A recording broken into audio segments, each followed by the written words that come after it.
mangsa ingsun lakune sedaya wara karawan nekak hawa kang dhuwur angkara senajan setan kentayangan tansah gawe rupeda hingga pupusing jaman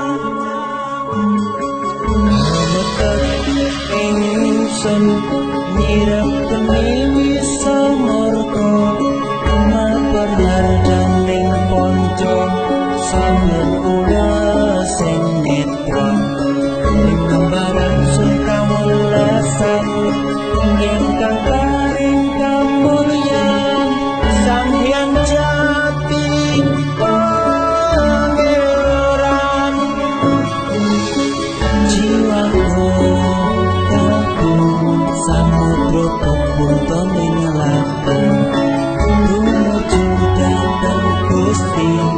dhateng amurga dumati manunggaling kawula Gusti dhateng ati pratapumati mugi ingsun tanpa piranti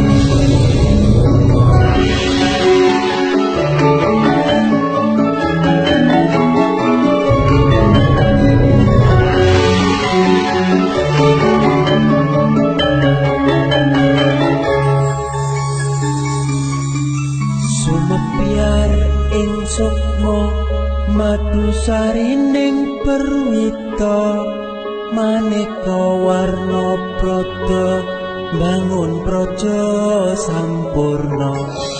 sangkala nida mungsa ana bentuk kasirna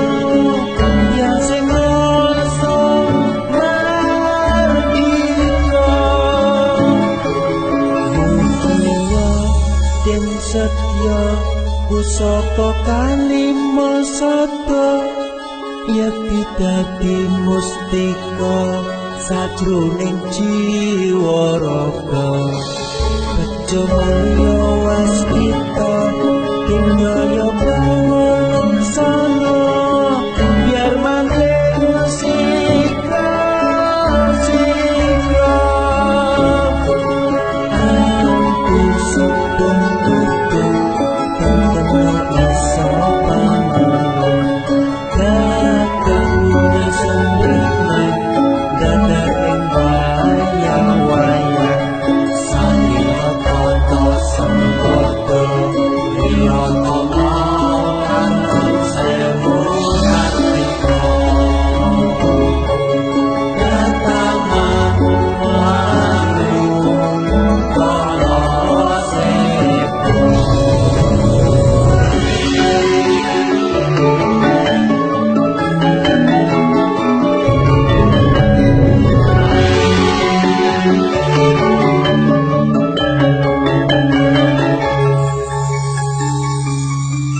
memuji